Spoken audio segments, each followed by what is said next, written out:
வாழ்க வையகம், வாழ்க வையகம், வாழ்க வளம். குரு வாழ்க, குருவே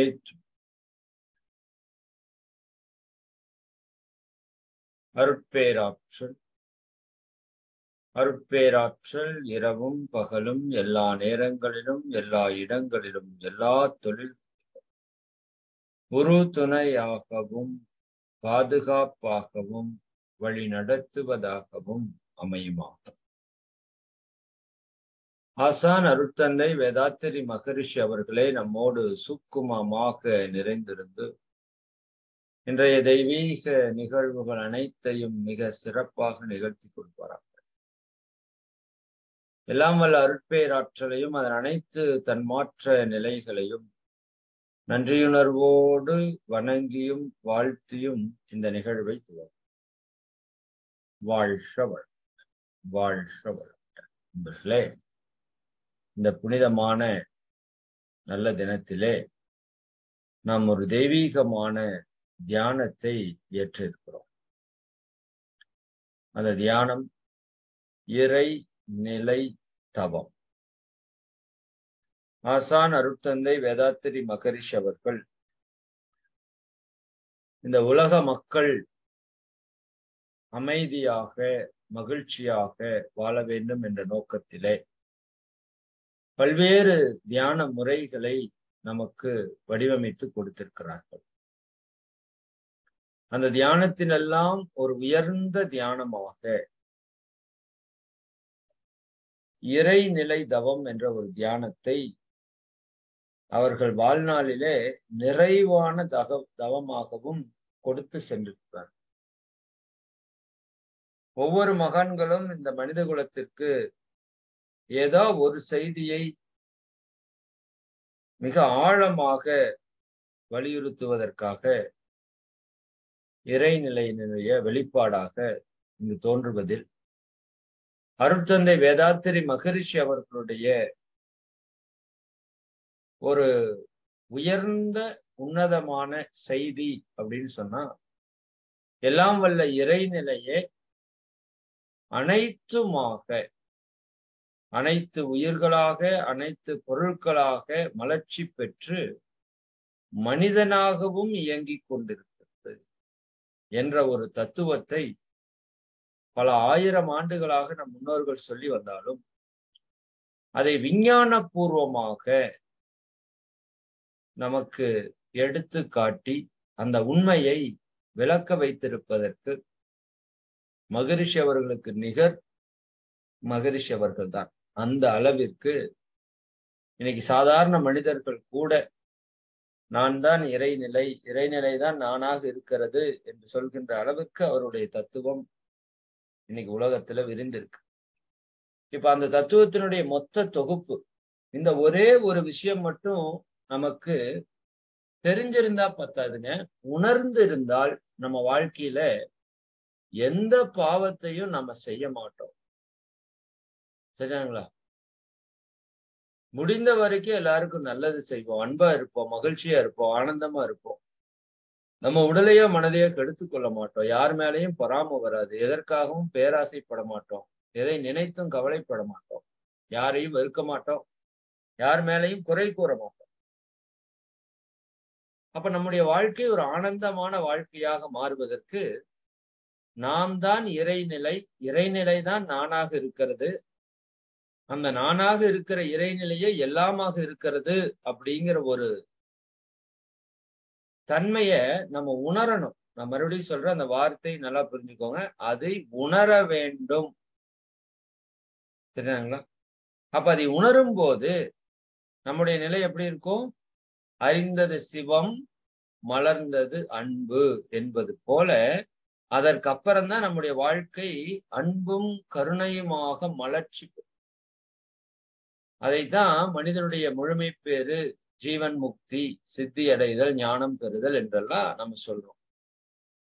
அப்ப அந்த நிலையை மனிதன் உணர்வதற்கு பல தியானங்கள் வழிகாட்டினாலும் இந்த இறைநிலை தவம் அதில் மிகவும் சிறப்பு பெற்ற ஒரு தவம். என்ன காரணம்னா, இந்த தவத்தை மகரிஷி அவர்கள் எப்படி வடிவமைச்சிருப்பாங்கன்னு பாத்தீங்கன்னா, எல்லாம் வல்ல அந்த சுத்த வெளி. இந்த தவத்தை யாரெல்லாம் செய்ய முடியும்னா, பிரம்ம ஞான தத்துவம். அதாவது நாம கடந்த ஒரு எத்தனை நாட்களாக ஒரு ஒரு ஒரு 5, 6 வகுப்புகளுடைய மொத்த தொகுப்பு 7 மணி நேரத்தினுடைய தொகுப்ப இப்ப நம்ம ஒரு 20 நிமிஷத்துல தியானமா பண்ண போறோம். இப்ப மகரிஷி சொல்லுவாங்க, அந்த இறைநிலை எப்படி, எது இறைநிலைன்னு சொல்லுவாங்க. அதுக்கப்புறம் அந்த இறைநிலை எப்படி தன்மாற்றம் பெற்று அந்த இறை துகளாக வந்தது, விண்ணாக வந்தது, காந்தமாக வந்தது.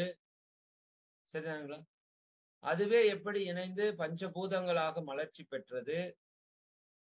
அந்த பஞ்சபூதங்களுடைய சேர்க்கை எப்படி அண்ட சராசரங்கள் ஆனது. அப்ப அதிலிருந்து உருவானப்ப உயிர்கள் எப்படி உருவானது, உயிர்களிலே கருமையம் என்று சொல்லக்கூடிய ஆன்மா எவ்வாறு உருவானது. சரிங்களா? அந்த ஆன்மாவினுடைய தோற்றத்திலே எப்படி 5 புலன்கள் நமக்கு உருவானது. இறுதியாக மனிதன் எவ்வாறு உருவானான். அப்ப அந்த மனிதன் இருக்கிற கருமையம் எப்பேற்பட்ட தன்மை கொண்டது. சரிங்களா? அப்ப இறைவனே நானாக வந்திருக்கிறான் அப்படின்னு சொல்லி அந்த தியானத்தை முடிப்பாங்க. கடைசியா ஒண்ணு சொல்லுவாங்க. நான் எந்த தவத்திலையும் மகரிஷி அவர்கள் சொன்னது இப்படி பார்க்கல. இறைநிலை தவம் தொடங்குவது இறைநிலையில. நல்லா புரிஞ்சுக்கோங்க. இறைநிலை தவம் தொடங்குறதே இறைநிலையில தான். முடிப்பது மனித நிலை. இதை நீங்க மனதில் வைத்துக் கொள்ளுங்கள். இறைநிலை தவம் என்பது மனிதனுடைய வரலாறு. மனிதனுடைய சரித்திரம் என்று சொன்னால் மாறாகாது. இன்னும் ஒரு படி நீங்க மாத்தி புரிஞ்சுக்கணும்னா, இறைவனுடைய சரித்திரம், இறைவனுடைய வரலாறுன்னு சொன்னாலும் ஒண்ணுதான். உங்களுடைய வரலாறு, என்னுடைய வரலாறு, இறைவனுடைய வரலாறு 3மே ஒன்றுதான். அப்ப நாம இந்த நிலையில இப்ப இருக்கிறோம். அப்ப எங்க இருந்து நாம வந்திருக்கிறோம் அப்படின்னு நமக்கு உணர்த்தக்கூடிய ஒரு தியானம். இந்த தியானம் முதல்ல செய்யறப்ப உங்களுக்கு எப்படி தோணும் அப்படின்னா, நல்லா அருமையா இருக்கும். அற்புதமா இருக்கும். அந்த இறைநிலையிலிருந்து அப்படியே ஒவ்வொன்னா தன்மாற்றம் பெற்று பெற்று வர்றத, அது பஞ்சபூதங்கள் ஆகிறத, இந்த பிரபஞ்சம் ஆகிறத, உயிர்கள் ஆகிறதுல நீங்க ரொம்ப ரசிப்பீங்க. நல்லா அருமையா இருக்கும் உங்களுக்கு அந்த தியானம். இது ஒரு கைடன்ஸ் மெடிடேஷன். ஒவ்வொரு பார்ட்டா மகரிஷி அப்படியே நம்ம சொல்லி கூப்பிட்டு வருவாங்க. நீங்க உங்களையே மறந்து அதுவாக மாறி, அது கூடயே அப்படியே மலர்ச்சி பெற்று வந்து கடைசியா அந்த மனித நிலைக்கு வருவீங்க. சரிங்களா? அந்த மனித நிலைக்கு வரும்போது மகரிஷி ஒரு வார்த்தை சொல்லுவாங்க. இப்ப நான் யார் அப்படிங்கிற கேள்வி நம்ம கிட்ட வந்துச்சுன்னா, அதற்கான விடை என்னங்க? எல்லாம் வல்ல இறைநிலையே தன்மாற்றம் பெற்று, சரிங்களா? நானாக வந்திருக்கிற அந்த நீண்ட சரித்திர உண்மை நம்முடைய நினைவுக்கு வரும் அப்படின்னு சொல்லுவார். அப்ப அங்கு ஏற்படக்கூடிய அந்த முடிவான கருத்து தான் இறைநிலையே நான். இந்த வார்த்தை முக்கியம். இறைநிலையே நான் என்பதாகும். இந்த வார்த்தை இன்னைக்கு உங்களுக்கு வார்த்தையா இருக்கும். ஆனால் தொடர்ந்து சில காலங்கள் நாம் இந்த தியானத்தை ஏற்ற மகரிஷி சொல்வாங்க. அதே தியானத்துல கடைசியில் சொல்வாங்க. நாள் தவறாமல் இந்த தவத்தை ஏற்றி வந்தால், நான் உங்களுக்கு முதல்லயே சொல்லியிருக்கேன். துரியாதீத தவத்திற்கு தவிர வேற எந்த தவத்திற்கும் மகரிஷி நாள் தவறாமல்னு சொல்லல. ஆனால் இந்த இறைநிலை தவத்துக்கு சொல்லியிருக்கார். நாள் தவறாமல் இந்த தவத்தை ஏற்றி வந்தால், அந்த இறைநிலையே பிரபஞ்சமாக தன்மாற்றம் பெற்ற பேருண்மையையும், அதுவே தானுமாக இருக்கக்கூடிய காட்சியும் அகத்துணர்வாக நிலைத்து விடும். இந்த வார்த்தை தான் முக்கியம். இதை தொடர்ந்து நம்ம செய்துட்டே வந்தா, இந்த நாம செய்கிற இந்த தவத்தினுடைய அந்த காட்சி நம்முடைய அகத்து உணர்வாக நிலைத்து விடும். நல்லா புரிஞ்சுங்க. அகத்து உணர்வாக அது நிலைச்சிருச்சு அப்படின்னா என்ன நடக்கும்? சரிங்களா? இந்த பேரியக்க மண்டலம் முழுவதும் இருக்கிற அந்த இறை துகள்கள் அப்படிங்கிற அந்த காந்த ஆற்றல் தான் நம்முடைய மனமாகவும் இயங்குகிறதுன்னு புரிஞ்சிடும். அப்ப ஒரு ஜீவனுடைய மனம் நம்முடைய மனம் இந்த பேரியக்க மண்டலத்தில் இருக்கிற எல்லா ஜீவன்களையும் இணைத்து கொண்டிருப்பது உங்களுக்கு புரியும். அதனால அந்த தவம் நடத்துறப்பவே புரியும் உங்களுக்கு. சரியானுங்களா? அப்ப நாம ஒவ்வொருத்தரும் தனித்தனியா இருந்தாலும் நம்ம எல்லோருடைய கருமையமும் ஒரே கோர்வையாக செயல்பட்டு கொண்டிருப்பது நமக்கு புரிதலுக்கு வரும். அதை எப்படி சொல்றாருன்னா மகரிஷி, கடல் ஒன்றாக இருக்கிறது, அலைகள் வேறு வேறாக இருக்கிறது. ஆனால் எல்லா அலைகளுக்கும் அடிப்படையாக இருப்பது கடல் நீர் போல, இந்த எல்லா உயிர்களுக்கும் பிரபஞ்ச பொருட்களுக்கும் அடிப்படையாக இருப்பது இறைநிலைதான் அப்படிங்கிறது அகக்காட்சியாகும் அப்படிங்கிறார் மகரிஷி. என்னவாகும் அம்மாங்க? நம்மளுடைய அகக்காட்சியாக மாறும்.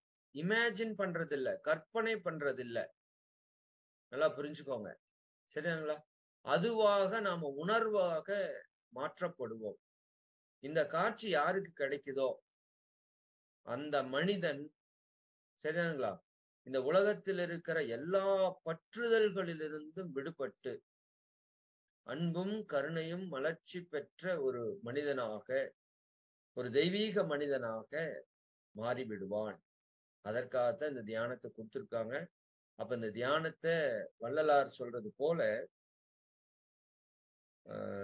எப்படி சொல்றது, உருகி உருகி கண்ணீர் கசிந்து அப்படின்னு ஒரு பாடல்ல வள்ளலார் சொல்வார். இந்த பாடல் தெரிஞ்சவங்க நல்லா, அந்த உணர்வுபூர்வமான பாடல் அது. அந்த பாடலை கேட்டாலே அப்படியே நாமளே உருகிடுவோம். அந்த மாதிரி இந்த தியானத்தை நம்ம உணர்வு பூர்வமாக செய்யும் போது இந்த தியானத்தினுடைய உச்ச பலனையும் நம்மால் அனுபவிக்க முடியும். சரிங்களா? அதனால இது எல்லா தவத்தையும் இணைத்த ஒரு தவமாக நீங்க பார்க்க முடியும். சரியாங்களா? இதுக்குள்ள பஞ்சபூத நபர் தவம் இருக்கும், இதுக்குள்ள பஞ்சேந்திரி தவம் இருக்கும், இதுக்குள்ள துரியாதீத தவம் இருக்கும், இதற்குள்ள 9 மைய தவம் இருக்கும். நமக்குள்ள பாக்குறப்ப எல்லாவற்றையும் நினைச்சிட்டு நீங்க இங்க வர்றப்ப அந்த எல்லாத்துக்கூடயும் நீங்க உயிர்களை பெற்று வந்துருவீங்க. சரிங்களா? அப்படி ஒரு அற்புதமான தியானத்தை நாம் இப்ப செய்ய இருக்கிறோம். இந்த தியானத்துல ஒரு ஒரு புது விஷயம் உங்களுக்கு என்னன்னா, இந்த தியானம் தொடங்கும் போது மகரிஷி அவங்க ஒரு கவி பாடுவாங்க. பிரம்ம ஞான கவின்னு அதற்கு பேர். என்னங்க? பிரம்ம ஞான கவி. அந்த கவி நிறைய பேருக்கு தெரியும், நம்ம அன்பர்களுக்கு. புதிய அன்பர்களுக்காக நான் ஒரு முறை சொல்லிடுறேன். இந்த இறைவெளியே தன்னிருக்க சூழ்ந்தெழுத்து மாற்றல் அப்படின்னு ஒரு கவி. சரிங்களா? இந்த இறைவழியே தன்னிருக்க சூழ்ந்தெழுத்து மாற்றல், இதன் திணிவு மடிப்பு விழ சுழலும் நுண்விண்ணாம். அதனுடைய திணிவு மடிப்பு விழ சுழலும் நுண்விண்ணாக மாறியது. நிறை வெளியில் விண் சுழல நெருக்குகின்ற உரசல், நிலைவெளியில் எழுப்புகின்ற நேர் அலைகள் காந்தமாம். இந்த சுத்த வெளியில அந்த விண் சுழலும் போது அது உரசலால் ஏற்படக்கூடிய அந்த நேர் அலைகளை காந்தம் என்று சொல்கிறோம். மறைபொருளாம் காந்தம் தன் மாத்திரைகள் ஐவகை, அழுத்தம், ஒளி, ஒளி, சுவை, மனம் என்று சொல்லக்கூடிய 5 தன் மாத்திரைகள் மறைபொருளாக இருக்கிறது. மலைக்காதீர் விண்கூட்டம் மாபூதம் 5மாம். இதை நினைத்து நீங்க மலைத்து போக வேண்டாம். இந்த பஞ்சபூதங்கள் 5ஆகத்தான் இருக்குது. அதனுடைய வெளிப்பாடு பஞ்சதன் மாத்திரைன்னு அந்த பாடல சொல்றாரு. நான் இப்ப அதிக விளக்கம் இதுக்கு உங்க எல்லாத்துக்கும் தெரியுங்கிறதுனால காலம் கருதி நான் சிம்பிளா சொல்லிடுறேன். முறையாய் அக்காந்த அலை மனமா உயிர் உடல்களில், அதே காந்த அலை தான் நம்ம உடல்ல மனமாகவும் இயங்கிக் கொண்டிருக்கிறது. மதி உயர்ந்து இவ்வுண்மை பெற மா பிரம்ம ஞானமா. நம்முடைய அறிவை உயர்த்தி இந்த உண்மையை நாம் தெரிந்து கொண்டால் அதுதான் மிகப்பெரிய பிரம்ம ஞானம் என்று சொல்லி அந்த கவியில விளக்கம் சொல்றாரு. நீங்க அந்த கவியை இப்போதைக்கு சும்மா உள் வாங்கிக்கோங்க. நான் இன்னொரு நாள் அந்த கவிக்கு தெளிவான விளக்கத்தை கொடுக்குறேன். அது இந்த உயிரின தன்மாற்றம் தெரிஞ்சவங்களுக்கு மிக எளிமையா புரியக்கூடிய ஒரு கவி. சரிங்களா? இப்ப நம்ம என்ன பண்ண போறோம்? எப்பொழுதும் போல தியானம் தொடங்கி, சரிங்களா, இந்த கவியை பாடிட்டு அதற்கப்புறம் அந்த தவத்தை நம்ம ஏற்றிருக்கிறோம். சரிங்களா? அதிகபட்சம் ஒரு 1/2 மணி நேரம் நடத்த வாய்ப்பு இருக்கு இந்த தியானத்தை. சரி, இது நடத்துறேன்னா 1 மணி நேரம் வேணாலும் நடத்தலாம். நம்ம இன்னைக்கு ஒரு 1/2 மணி நேரம் இந்த தியானத்தை நம்ம இப்போ பண்ணுவோம். சரிங்களா? கொஞ்சம் நேரா உட்கார்ந்துக்கோங்க எல்லாரும்.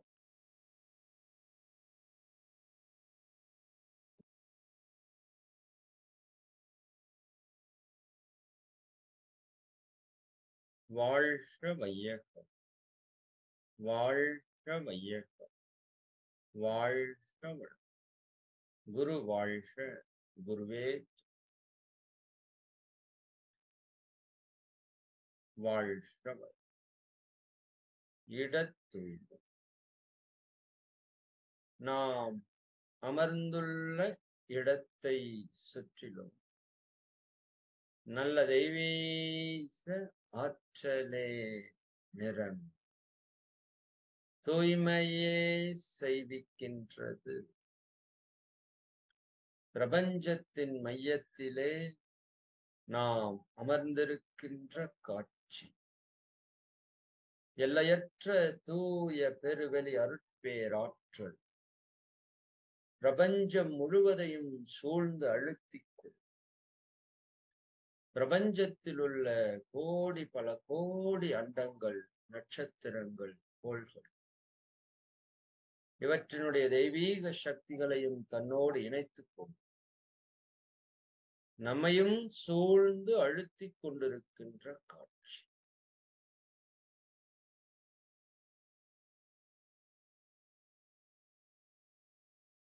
நல்ல உணர்வுக்கு கிட்டது. இந்த புனிதமான நல்ல தினத்திலே இந்த இறை ஆற்றலோடு அந்த பிரபஞ்ச சக்தியும் இணைந்து நம்மை சூழ்ந்து நிறைந்து ததும்பிக் கொண்டிருப்பதையும், அப்படியே தோளை கவனிங்க, நம் உடல் முழுவதையும் அந்த தெய்வீக சக்தி அழுத்திக் கொண்டிருப்பதையும் உணர முடியும். அருளாற்றல் பாய்ச்சுதல், அருட்பேராற்றல் உடலிலே உயிரிலே அலை அலை அலை அலை அலை அலை அலை அலையா பாய்ந்து நிரம்புவதை உணர்கிறோம். நம்மை சூழ்ந்து நிறைந்து அழுத்திக் கொண்டிருக்கின்ற அந்த தெய்வீக இறை சக்தி எல்லா திசைகளிலிருந்தும் நம்முள் அலை அலை அலை அலை அலை அலை அலையா பாய்ந்து நிரம்புவதை உணர்கிறோம். நல்ல உணர்வுக்கு கிட்டட்டும். அருட்கால், அருட்பேராற்றல் இரவும் பகலும் எல்லா நேரங்களிலும் எல்லா இடங்களிலும் எல்லா தொழில்களும் ஒரு துணையாகவும் பாதுகாப்பாக வழி நடத்துவதாகவும் அமையுமாக. எல்லாம் வல்ல அருட்பேராற்றல் ஆகிய அந்த தெய்வீக இறை சக்தி சதா சர்வகாலமும் நம்மை சூழ்ந்து நிறைந்து நின்று நமது ஒவ்வொரு எண்ணத்திலும் சொல்லிலும் செயலிலும் நமக்கு ஒரு துணையாகவும் பாதுகாப்பாக வழி நடத்துவதாகவும் அமையுமா.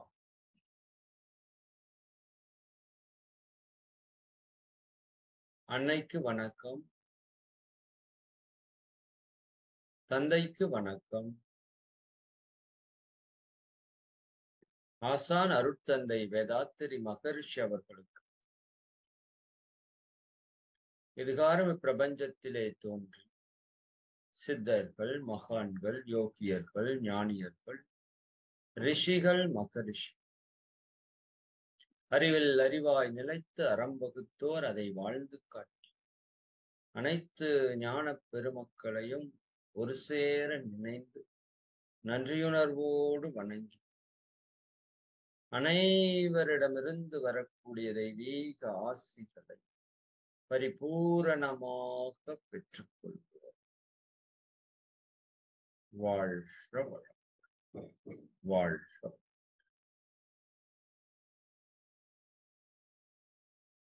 வாழ்க. பிரம்ம ஞான இறைவெளியே தன்னிருக்க சூழ்ந்தழுத்தும்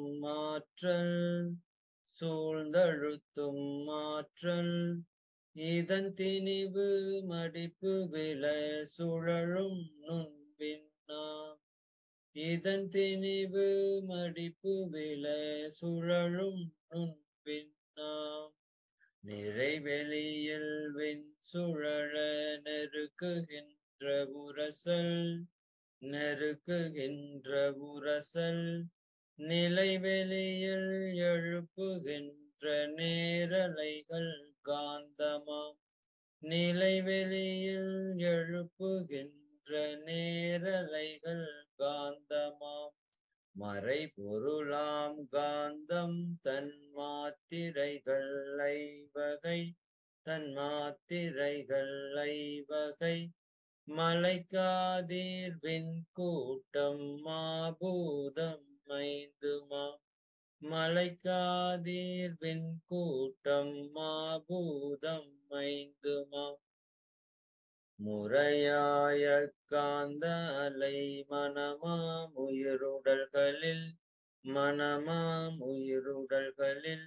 மதி உயர்ந்து உண்மை பெற மா பிரம்ம ஞானமாம் மதி உயர்ந்து உண்மை பெற மா பிரம்ம ஞானமாம் மா பிரம்ம ஞானமாம். தவம் துவங்குவோம். மனதை விரித்து எல்லையற்ற பரவெளியோடு நம்மை இணைத்துக் கொள்வோம்.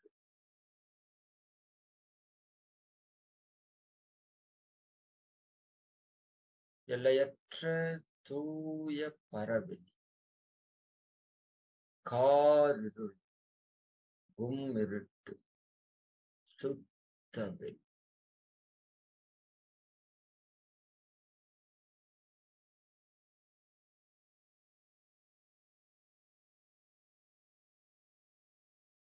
இந்த தெய்வீக பெருவெளிதான் பிரம்மம் என்றும் தெய்வம் என்றும் இயற்கை என்றும் எல்லாம் வல்ல பேராற்றலான பிரபஞ்ச ஆற்றல் என்றும் வணங்கப்படுகிறது. மனம் விரிந்த இந்த தெய்வீக நிலையிலே நின்று தியானிக்கிறோம்.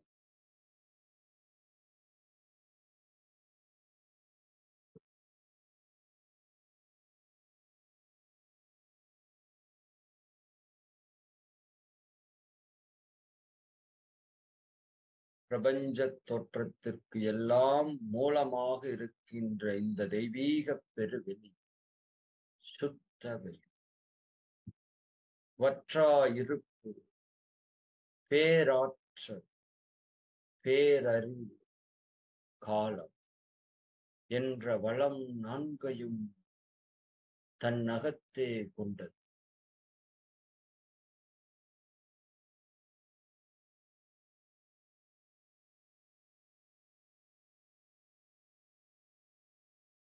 அந்த பெருவெளியோடு பெருவெளியாக கலந்து கரைந்து நிற்கும்.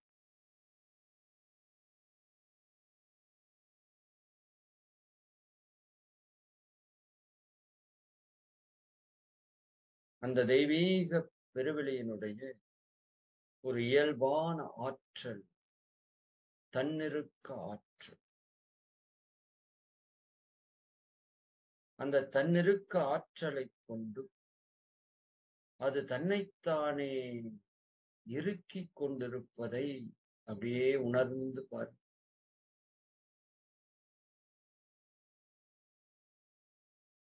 தன்னையே இறுக்கிக் கொண்ட அந்த பெருவெளி கண்ணுக்கும் கருத்துக்கும் எட்டாத மிக மிக நுண்ணிய துகள்களாக மாறிவிட்டது. அப்படியே அந்த சுத்த வெளியில மிக மிக நுண்ணிய துகள்களை அப்படியே உணர்ந்து பார்.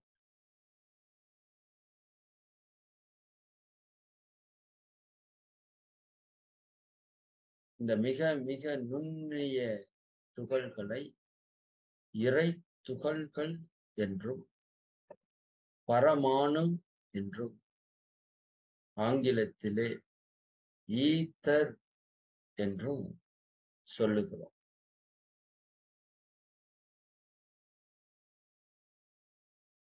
அப்படியே அந்த துகள்களாகவே நீங்க மாறி நில்லுங்க.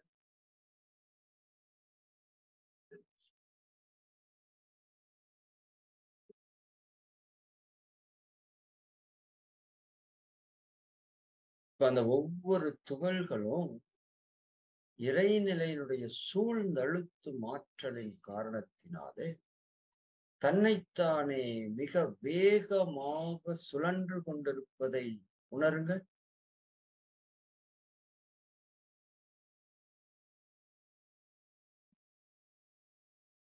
இந்த துகள்களுக்கு மூல ஆற்றல் அந்த எல்லாம் வல்ல இறைநிலையே தான்.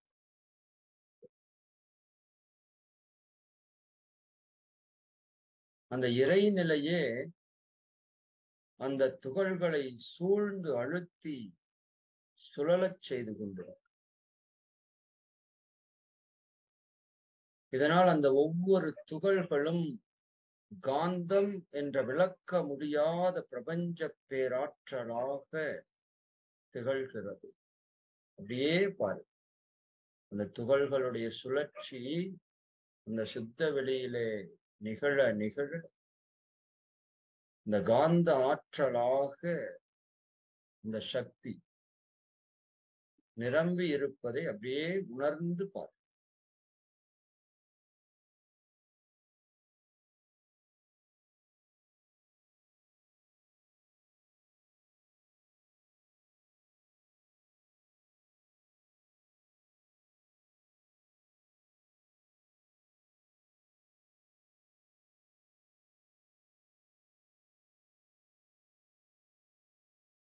இப்ப அந்த இறை துகள்களை இந்த எல்லாம் வல்ல பெருவெளியினுடைய சூழ்ந்தழுத்தும் ஆற்றல்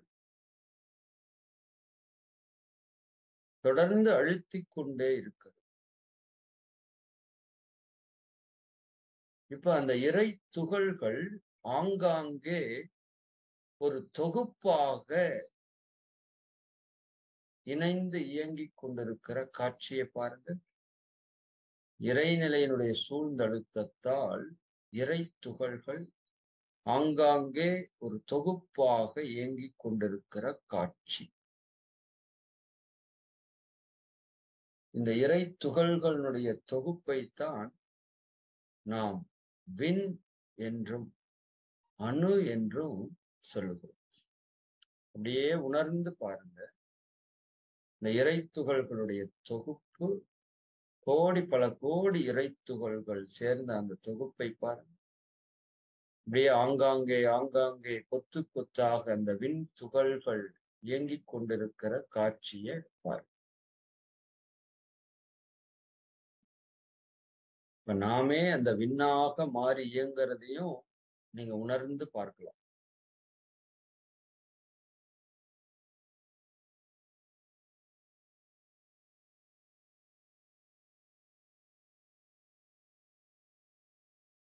இப்போ அந்த விண்ணும் மிக வேகமாக சுழன்று கொண்டே இருக்க இறைநிலையினுடைய சூழ்ந்தழுத்தும் ஆற்றலால் ஒவ்வொரு விண்ணும் மிக வேகமாக சுழன்று கொண்டிருப்பதை, அந்த ஒவ்வொரு விண்ணிலிருந்தும் அந்த இறை துகள்கள் வெளியேறி அவையே காந்த ஆற்றலாக வெளிப்பட்டு கொண்டிருப்பதை அப்படியே அகக்காட்சியா பாருங்க. இப்படி விண்கள் இயங்கும் போது அந்த வெளிப்படக்கூடிய காந்த ஆற்றல் அந்த விண்ணினுடைய விலக்கு விசையாக மாறி எந்த ஒரு விண்ணுமே ஒன்றை ஒன்று ஒட்டி இயங்க முடியாத அளவிற்கு அதனுடைய விளக்கு விசை தனித்து நிறுத்தி கொண்டிருப்பதையும் நீங்க பார்க்கலாம். இதனால நம்ம என்ன புரிந்து கொள்கிறோம்? அந்த விண் துகள்களோ இறை துகள்களோ எந்த காலத்திலும் ஒன்றை ஒன்று ஒட்டி இயங்க முடியாது.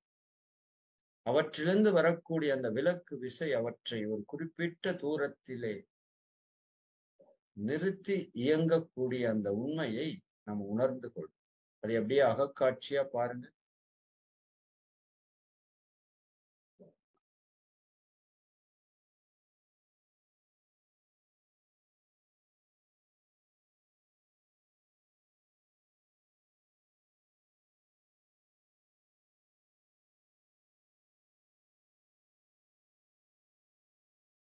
இப்போ அந்த எல்லாம் வல்ல இறைநிலை அந்த விண் துகள்களை சூழ்ந்து அழுத்துகிறது. இந்த விண்துகள்கள் ஒன்றை ஒன்று நெருங்க முடியாத போதும் இந்த சுத்த வெளியினுடைய சூழ்ந்த அழுத்தத்தால் இயக்க வேறுபாடு கொண்ட விண்கள் கூட்டு இயக்கமாக இயங்குறதுக்கு ஆரம்பிக்கும். அதைத்தான் நம்ம பார்த்திருக்கிறோம். ஒரு புதிய விண்ணும் ஒரு பழைய விண்ணும் இணைந்து இயங்கும் போது அந்த பழைய விண்ணை மையத்திலே வைத்துக் கொண்டு அந்த புதிய விண் அதை சுழன்று இயங்கக்கூடிய தன்மை, இதைத்தான் காற்று என்று சொல்கிறோம். இரண்டு அணுக்களுடைய கூட்டு. இன்னும் சுத்தவெளியினுடைய சூழ்ந்தழுத்தத்தால் அந்த அணுக்கூட்டிலே அணுக்கள் இணைய இணைய அவையே நெருப்பாக, நீராக, நிலமாக, பஞ்சபூதங்களாக மலர்ச்சி பெறுகிறது. அதை அப்படியே அகக்காட்சியா உணர்ந்துட்டு வாங்க. இப்ப விண்துகள்கள் நெருங்கி இயங்கும் போது அதுவே காற்றாக இருப்பதை பாருங்க. காற்றை உணருங்க. காற்றுங்கிறது ஒன்றுக்கு மேற்பட்ட விண்துகள்களுடைய தொகுப்பு. இன்னும் அந்த அணுக்கூட்டத்திலே விண்துகள்கள் சூழ்ந்த அழுத்தத்தால் இணைய இணைய அவை அழுத்த காற்றாக அப்படியே நெருப்பாக அந்த அணுக்கள் மாறுவதை பாருங்க. நெருப்பை உணருங்க.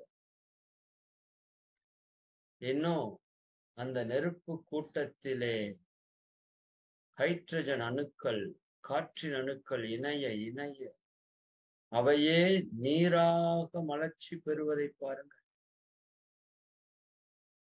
நீரை உணருங்க.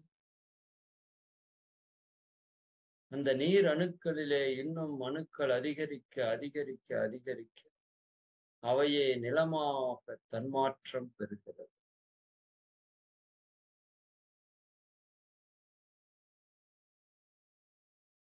இவையே பஞ்சபூதங்கள் என்று அழைக்கிறோம்.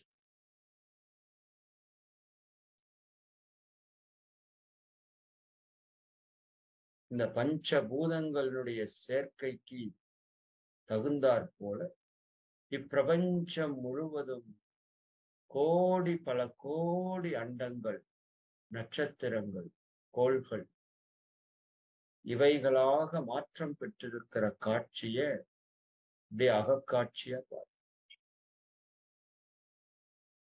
இதை நம்ம உணர்ந்திருக்கிறோம். அந்த பஞ்சபூதங்களிலே நீர்க்கோளமாக நெபுலா உருவாகி மிக பிரம்மாண்டமான நெருப்பு கோலமாக அது உருவாகி அவற்றினுடைய அணுக்கள் மையத்திலே கூடி கூடி கூடி கூடி அங்கு நிலமாக உருவாகி நிலமும் நீரும் சேர்ந்த அந்த கோலத்திலே இன்னும் மையப்பகுதியிலே அணுக்கள் கூட கூட அங்க நெருப்பு உருவாகி காலத்திலே அந்த நெருப்பு அணுக்கள் முழுமையாக அந்த கோள் முழுவதும் நிரம்பி அதுவே நட்சத்திரமாகி அந்த நட்சத்திரத்திலிருந்து வெளிப்பட்ட அணு துகள்கள் ஆங்காங்கே இணைந்து இணைந்து அந்த சூரிய குடும்பத்தினுடைய கோள்களாக மாற்றம் பெற்றிருப்பதையும் அந்த கோள்களிலிருந்து வரக்கூடிய துகள்கள் ஒன்றிணைந்து துணை கோள்களாக மலர்ச்சி பெற்றிருப்பதையும் நாம தெளிவாக உணர்ந்திருக்கிறோம். அதை அப்படியே அகக்காட்சிப்படுத்தும். எல்லாம் வல்ல இறையே இறை துகள்களாகி விண்ணாகி பஞ்சபூதங்களாகி பஞ்சபூதங்களினுடைய சேர்க்கையே அணு முதல் அண்டங்களாக பிரபஞ்ச தோற்றமாக வளர்ச்சி பெற்றிருப்பதை அப்படியே அகக்காட்சியா பாருங்க.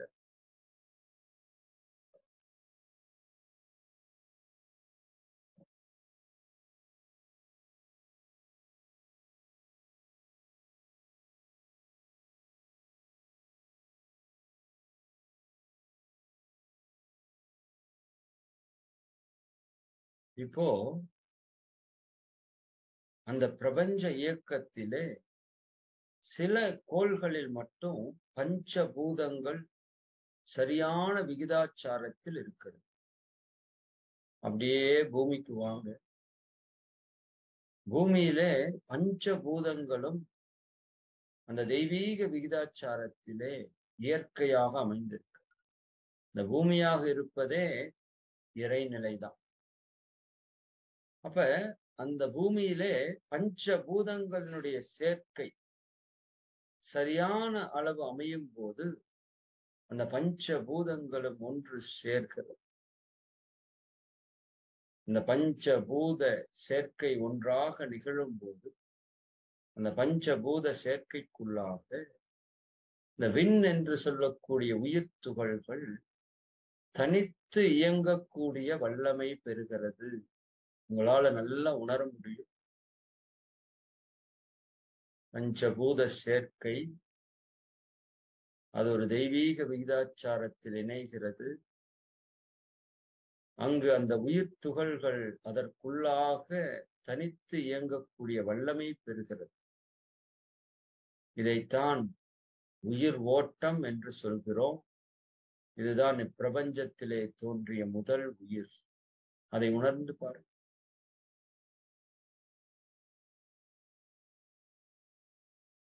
அப்ப அந்த உடலினுடைய உயிர் ஓட்டத்தினால் அதற்கு ஒரு மையம் ஏற்படுகிறது. எந்த ஒன்று சுழன்றாலும் அதற்கு ஒரு மையத்தை ஏற்படுத்தி கொள்ளும். அந்த உடலுக்குள் இருக்கிற அந்த காந்த ஆற்றலும் உயிர் ஆற்றலும் உடல் முழுவதும் சுழன்று இயங்கும் போது அங்கு ஒரு மையம் தானாக உருவாகிறது. அந்த காந்த திணிவு பெற்ற மையத்தை தான் கருமையம் என்றும் ஆன்மா என்றும் அழைக்கிறோம். அது அப்படியே உணர்ந்து பார். அப்ப இந்த பஞ்சபூத கூட்டாக இருக்கின்ற இந்த உயிர் பிரபஞ்சம் முழுவதும் இருக்கின்ற அந்த பஞ்சபூத ஆற்றல்களை உணர்ந்து கொள்வதற்காக தன்னிடம் இருக்கின்ற அந்த பஞ்சபூத சக்திகளையும் வெளிப்படுத்தி அப்படியே அவை புலன்களாக மாற்றம் பெறுகிறது. முதல் புலனாக தோல். அப்படியே தோலை உணர்ந்து பாருங்க. ஒரு செல் தாவரத்திலே தோல். அந்த விண்ணினுடைய ஆற்றல் தான் தோலாக மலர்ச்சி பெற்றிருக்கிறது. அது பிரபஞ்சத்தில் இருக்கின்ற விண்ணினுடைய ஆற்றலை தன்னோடு இணைத்துக் கொள்வதற்கான வல்லமையையும் பெற்றிருக்கிறது. இப்ப அந்த உயிர் இயக்கத்திலே அதற்கு காந்த ஆற்றல் குறைவுபடும் போது அதை சமன் செய்வது கொள்வதற்காக அதற்குள்ளாகவே பச்சையம் என்ற பொருள் உருவாகி அது பஞ்சபூதத்தை தன்னோடு இணைத்து உணவாக மாற்றிக்கொள்ளக்கூடிய வல்லமை அந்த உயிருக்கு கிடைக்கிறது. அந்த உயிரை தாவரம் என்று சொல்கிறோம். அதற்கு பஞ்சபூதங்கள் கிடைக்காத போது அந்த உயிர் இன்னொரு உயிரை உண்டு வாழ துவங்கியது. அதெல்லாம் உங்களால உணர முடியும். அந்த ஒரு செல் இன்னொரு செல்லை உண்டு வாழ துவங்கிய போது வாய் என்கின்ற புலன் உருவாகியது. இன்னும் அது தன்னை பாதுகாத்து பராமரித்துக் கொள்வதற்காக இன்னும் அடுத்த நிலையிலே நகரக்கூடிய தன்மையும் தன்னுடைய உணவை தேடுவதற்காகவும் பிற உயிரிலிருந்து தன்னை பாதுகாப்பதற்காகவும் மூக்கு என்ற புலன் வாசனை உணர்கருவியாக மலர்ச்சி பெறுகிறது. அப்ப அந்த ஒரு செல் தாவரம் முதலில் புழுவாக மாற்றம் பெற்று, அடுத்தது அதுவே பூச்சியாக தன்மாற்றம் பெறுகிறது. நல்லா உணர்ந்து வாங்க. தாவரத்திலிருந்து புழுக்கள், புழு அப்படியே கூடு கட்டி பூச்சியாக மலர்ச்சி பெறுகிறது. அந்த பூச்சி அப்படியே பறந்து செல்லும் போது ரெக்கைகள் விழுந்து அது அப்படியே கீழே விழுந்து நடப்பதற்கு ஆரம்பிக்கிறது. அது ஊர்வனவாக மலர்ச்சி பெறும்போது அதற்கு கண்கள் என்ற புலனும் இந்த இயற்கையிலே கிடைக்கிறது. இன்னும் அந்த நாலறிவு உயிரினம் தன்னுடைய தேவையை நிறைவேற்றிக் கொள்ள முயற்சி செய்த போது அதுவே ஐந்தறிவு விலங்குகளாக, பறவைகளாகவும் மலர்ச்சி பெற்றது.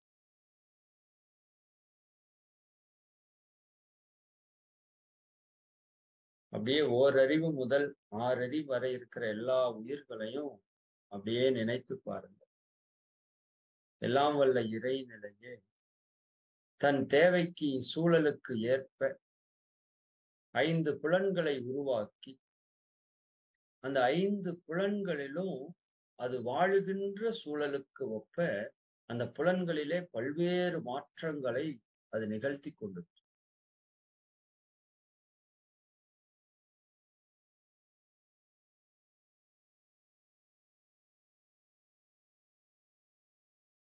இந்த புலன்களை உருவாக்கியதோடு மட்டுமின்றி இந்த இறைநிலை அந்த புலன்களால் பெற்ற அனுபவங்களை உணர்ந்து கொள்வதற்கான அந்த காந்த ஆற்றலை உருவாக்கி, அது பெற்ற அனுபவங்களை எல்லாம் அந்த கருமையத்திலே இறுக்கி சுருக்கி இருப்பாக வைத்துக் கொண்டு, அந்த அனுபவம் பெற்ற காந்த ஆற்றலைத்தான் நாம் மனம் என்று சொல்கிறோம். இப்ப நல்ல பிரபஞ்சத்தை பாருங்க. பிரபஞ்சம் முழுக்க பஞ்சபூத ஆற்றல். அந்த நிலத்திலிருந்து வரக்கூடிய காந்த ஆற்றலை வாசனை என்றும், நீரிலிருந்து வரக்கூடிய காந்த ஆற்றலை சுவையாகவும், நெருப்பிலிருந்து வரக்கூடிய காந்த ஆற்றலை ஒளியாகவும் வெளிச்சமாகவும், காற்றிலிருந்து வரக்கூடிய காந்த ஆற்றலை சப்தமாகவும், விண்ணிலிருந்து வரக்கூடிய காந்த ஆற்றலை அழுத்தமாகவும் நாம உணர்கிறோம். அப்ப பஞ்சபூதங்களிலிருந்து வரக்கூடிய பஞ்சதன் மாத்திரைகளான அழுத்தம், ஒளி, சுவை, மனம் இவற்றை அந்த உயிர்கள் உணர்வதற்காக தோல், நாக்கு, மூக்கு, கண்கள், காதுகள் என்ற 5 புலன்களும் மலர்ச்சி பெற்றிருப்பதை உணர்ந்து கொள்கிறோம்.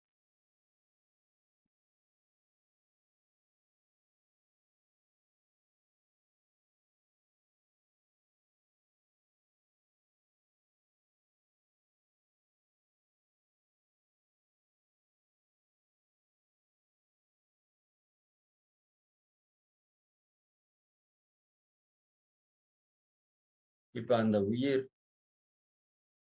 அதனுடைய தேவை தன்னுணர்வு பெறுவதற்காக அந்த 5 அறிவு உயிர்கள், 2 வேறுபட்ட உயிர்கள் இணைந்து இயற்கையினுடைய நீதிகளை எல்லாம் தகர்த்து அதுவே மனிதனாக மலர்ச்சி பெற்றிருப்பதை அப்படியே உணர்ந்து பார். அந்த மனித இனம் பல லட்சம் ஆண்டுகளாக ஒவ்வொரு நிலையாக தன்மாற்றம் பெற்று பெற்று பெற்று இப்பொழுது ஒரு தெய்வீக உருவமாக இந்த உலகத்திலே வாழ்ந்து கொண்டிருக்கிற காட்சியை அப்படியே உணர்ந்து பார்.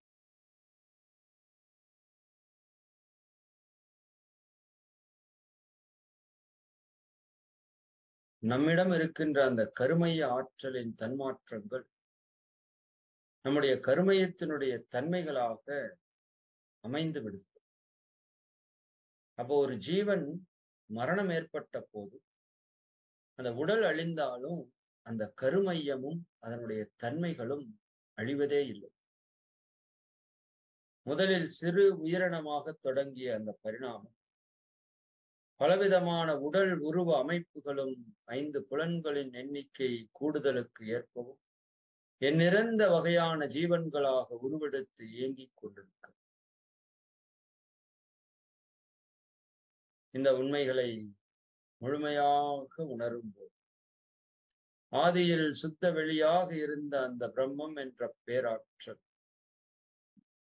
தன்மாற்றம் அடைந்து இறை துகள்கள் முதற்கொண்டு மனிதன் வரை விரிந்து திறமையும் தரமும் கொண்ட பல்வேறு வகைகளாக இயங்கிக் கொண்டிருப்பதை உணர்ந்து கொண்டது. எல்லா ஜீவன்களினுடைய முடிவில் ஓர் உயர்ந்த அறிவில் சிறந்த ஜீவ இனம்தான் மனித இனம். உணர்ந்து பார். எல்லாம் வல்ல இறைநிலை இறை துகள்களாகி விண்ணாகி பஞ்சபூதங்களாகி பிரபஞ்சமாகி ஓரறிவு தாவரம் முதல் 5 அறிவு உயிர்களாகி அதுவே தன்னை உணர்வதற்காக 6வது அறிவாக அறிவிற் சிறந்த உயிரினமாக மலர்ச்சி பெற்றிருக்கின்ற காட்சி.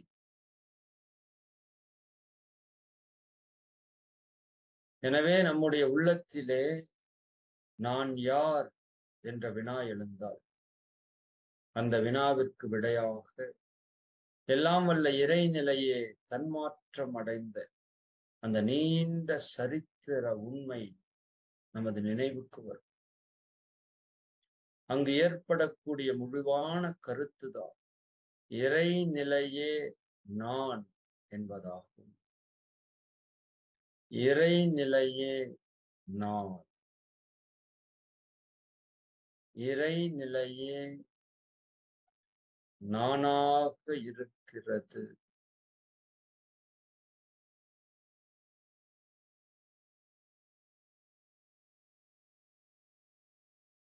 அப்படியே உங்களை உணருங்க.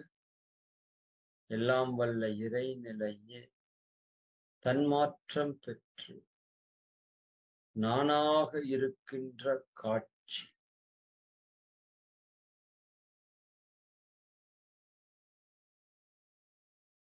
இந்த தெய்வீக நிலையிலே இந்த தவத்தை நிறைவு செய்ய இருக்கும்.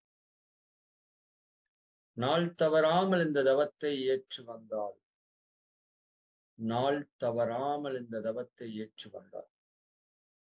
எல்லாம் வல்ல இறைநிலையே பிரபஞ்சமாக தன்மாற்றம் பெற்ற பேருண்மையும் அதுவே தானுமாக இருக்கக்கூடிய காட்சியும் நமக்கு அகத்துணர்வாக நிலைத்தது. இந்த தெய்வீக காட்சியில்தான் பேரியக்க மண்டலம் முழுமையும் இறைத்துகள்கள் எனும் காந்த ஆற்றல் நிரம்ப இருப்பது. இக்காந்த ஆற்றலே மனமாகவும் இயங்கிக் கொண்டிருப்பதால் ஒரு ஜீவனுடைய மனமானது பேரியக்க மண்டலத்தோடு எல்லா ஜீவன்களையும் இணைத்துக் கொண்டிருப்பது. அதன் மூலம் எல்லோருடைய கருமையங்களும் தனித்தனியே இயங்கிக் கொண்டிருந்த போதிலும் அவை இணைந்து ஒரே கோர்வையாக செயல்பட்டு கொண்டிருப்பது. ஒவ்வொருவருடைய உணர்வும் அறிவும் பல்லாயிரம் மலைகளுக்கு அடித்தளமான கடல் நீர் போன்று ஒன்றாகவே அகக்காட்சியாகும். அதை அப்படியே உணர்ந்து பாருங்க. நாமளும் இருக்கிறோம். நம்ம உடலிலே காந்த சக்தி இருக்கிறது. நம்முடைய மனமும் என்ற காந்த சக்தி தான். இந்த பிரபஞ்சம் முழுவதும் அந்த காந்த ஆற்றல் நிரம்பி இருப்பதை பாருங்க. பிரபஞ்சத்தில் உள்ள எல்லா பொருட்களிலிருந்தும் உயிர்களிலிருந்து அந்த காந்த ஆற்றல் வெளிவந்து கொண்டே இருப்பதை உணருங்க. எப்படி கடலுக்குள் இருக்கிற எல்லா உயிர்களையும் கடல் என்ற தெய்வீக நீர் தன்னோடு இணைத்து வைத்திருக்கிறதோ அதுபோல இந்த பிரபஞ்சம் முழுவதும் நிரம்பி இருக்கிற இறை ஆற்றல் எல்லா உயிர்களையும் பொருட்களையும் இணைத்து வைத்திருக்கிற காட்சியை பார். இத்தகைய காட்சியில்தான் மனித மனம் அரசியல், மதம், பொருளுடைமை என்ற பற்றுதல்களிலிருந்து முற்றிலும் விடுபட்டு அனைத்தையும் ஒன்றிணைத்து அன்பும் கருணையும் மலர்ச்சி பெற்ற பேரறிவாக ஒளி வீசு. இதுவே மனிதனுடைய முழுமை பேறு, இறைநிலையின் தன்மாற்ற சரித்திரம்.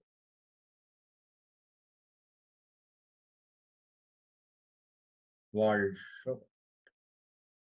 இந்த தெய்வீக மனோநிலையிலே வாழ்க்கை நல சங்கம் அருட்பேராற்றல் கருணையினால் உடல் நலம், நீலாயுள், நிறை செல், உயர் புகழ், மெய்ஞானம் ஓங்கி வாழ். அருட்பேராற்றல் கருணையினால் உடல் நலம், நீலாயுள், நிறை செல்வம், உயர் புகழ், மெய்ஞானம் ஓங்கி வாழ். அருட்பேராற்றல் கருணையினால் உடல் நலம், நீலாயுள், நிறை செல்வம், உயர் புகழ், மெய்ஞானம் ஓங்கி வாழ். வாழ்க இறை, வாழ்க பிரபஞ்சம், வாழ்க வையகம், வாழ்க வளம். நம் மனதில் அமைதி நலம். நம்மை சுற்றிலும் அமைதி நலம். உலகம் முழுவதும் அமைதி. ஒரு ஆழ்ந்த சுவாசம் எடுத்து ஓம் சாந்தி.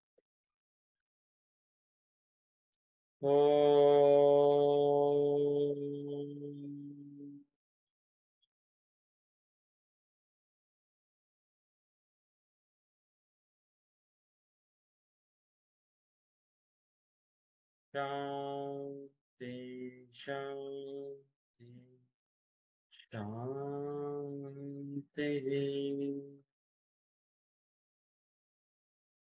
வாழ்க வாழ்க. இந்த தெய்வீகமான மனோநிலையில நாம் இன்றைய நிகழ்வை நிறைவு செய்திருக்கிறோம். நீங்களும் உங்கள் அன்பு குடும்பமும் அருட்பேராற்றல் கருணையினால் உடல் நலம், நீலாயுள், நிறை செல்வம், உயர் புகழ், மெய்ஞானம் ஓங்கி இறை உணர்வு, அறநெறி, கல்வி, தனம், தானியம், இளமை, வலிவு, துணிவு, நன்மக்கட்பேர், அறிவிலுயர்ந்தோர் நட்பு, அன்புடைமை, அகத்தவம், அழகு, புகழ், மனித மதிப்புணர்ந்து ஒழுகும் பண்பு, பொறையுடைமை எனும் பேர் 16 பெற்று திருவாழ்வு வாழ்க. வாழ்க வளமுடன், வாழ்க வளமுடன், வாழ்க வளமுடன்.